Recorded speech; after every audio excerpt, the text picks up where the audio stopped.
الله وبركاته. الحمد لله الذي أنعمنا بنعمة الإيمان والإسلام، والصلاة والسلام على سيدنا محمد خير الأنام وعلى آله وأصحابه واتباعه على الدوام. أما بعد. Dewan Hakim yang arif dan bijaksana, hadirin yang berbahagia. Media sosial layaknya pisau bermata dua, membawa dampak positif dan dampak negatif. Media sosial menjadi sarana berkomunikasi, membantu membangun relasi untuk terus terkoneksi, bahkan membuka pintu rezeki untuk menghasilkan pundi-pundi. Namun hadirin, tak dapat kita pungkiri bahwa media sosial juga dapat membahayakan pribadi, instansi maupun institusi. Akhir-akhir ini, media sosial sering disalahgunakan untuk menjalankan propaganda adu domba, memperluas jaringan teroris dan narkoba, bahkan menjadi sarana perpecahan sara. Betapa banyak pengguna media sosial yang sudah tak beretika. Mereka berargumen seenaknya, menyumpah, mengutuk, menghina, bahkan menjatuhkan manusia lainnya. Sudah semakin jelas terlihat bahwa teknologi kita telah melampaui batas kemanusiaan. Untuk itu, peran santri dalam membenahi etika berkomunikasi di media sosial adalah judul Syarhil Quran yang akan kami sampaikan dengan berlandaskan firman Allah dalam Al-Quran surah Al-Ahzab ayat 70 hingga 71 yang berikut.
Wahai orang-orang yang beriman, bertakwalah kamu kepada Allah dan ucapkanlah perkataan yang benar.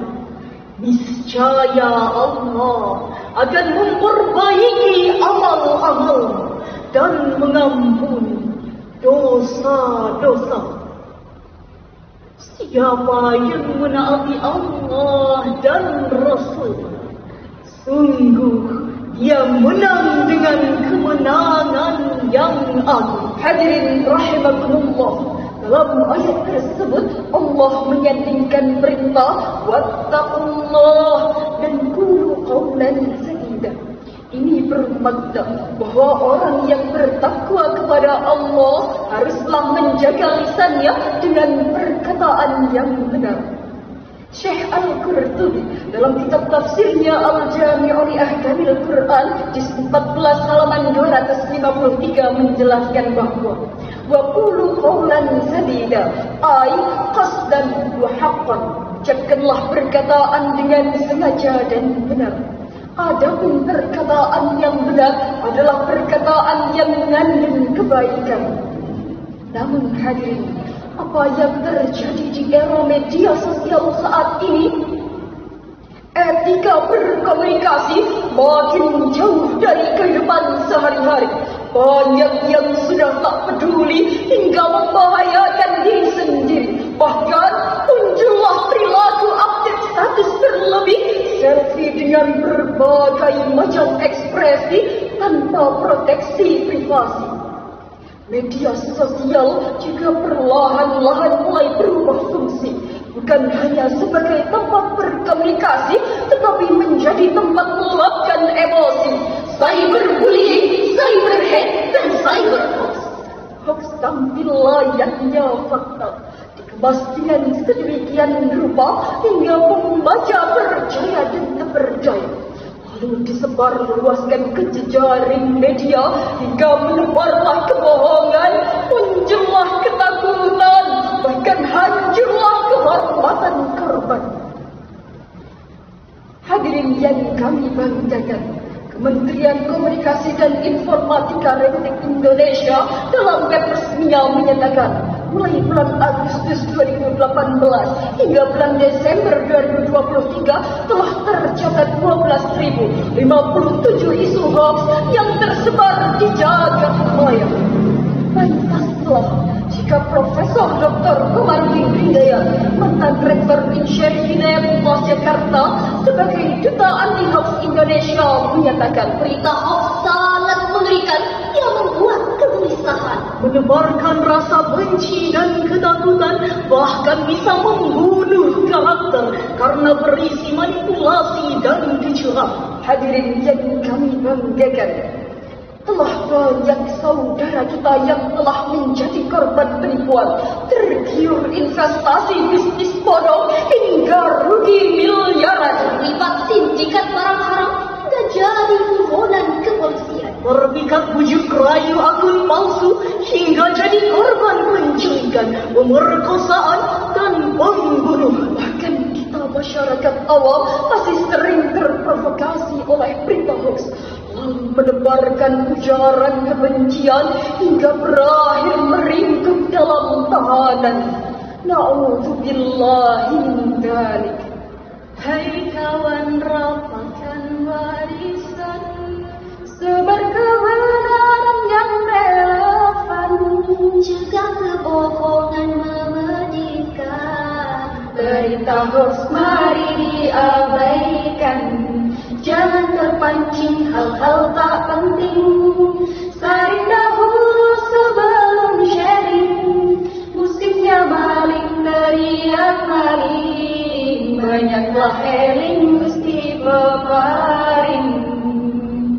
Lalu hadirin, bagaimanakah peran santri dalam membenahi etika berkomunikasi di media sosial? Sebagai jawabannya, marilah kita renungkan bersama firman Allah dalam Al-Quran surah Ali Imran ayat 104. Waltakum minkum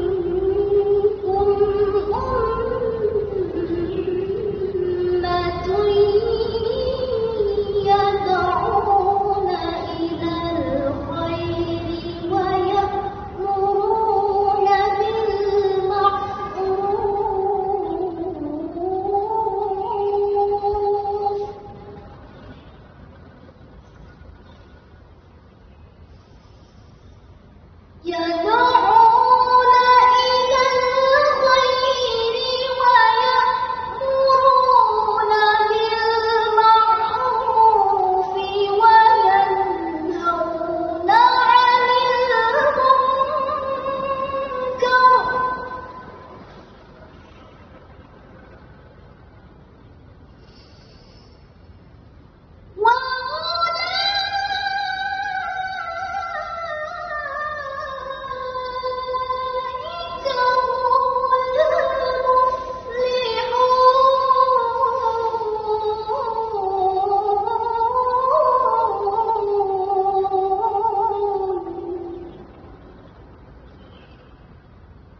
ada di antara kamu segolongan orang yang menyeru kepada kebajikan, menyuruh berbuat yang ma'ruf dan mencegah dari yang mungkar.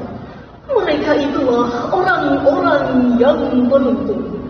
Maha benar Allah yang Maha Agung dengan segala firman-Nya. Ma'asyiral muslimin rahimakumullah.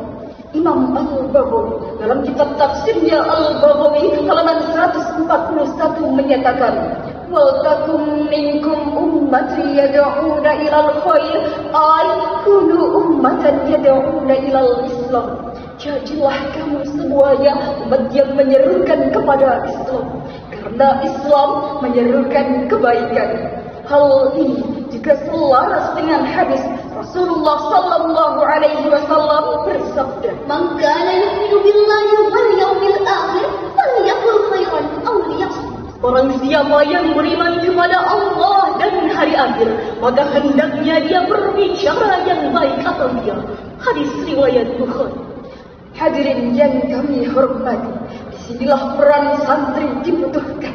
Di era digital saat ini, santri hendaknya memanfaatkan media sosial sebagai media dakwah, menyerukan kebaikan kepada seluruh manusia sehingga tercipta etika berkomunikasi masyarakat dari etika yang benar menuju etika yang taat, dari pikiran yang sesat menuju pikiran yang sehat, yang tentunya mendatangkan manfaat bukan mudarat. Setuju hadirin?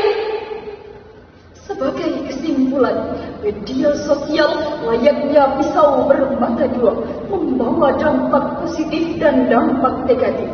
Jika kita terutama santri negeri ini memanfaatkan media sosial dalam hal yang positif, maka beribu-ribu manfaat yang akan dituainya. Sebaliknya, jika kita memanfaatkan media sosial dalam hal yang negatif, maka bersiap-siaplah akan konsekuensinya. Marilah kita bersama-sama menyerukan kebaikan dan mencegah perbuatan mungkar. Pisau diasah di pagi hari, bawa ke kebun untuk membakar. Cukup sekian syarahan dari kami. Semoga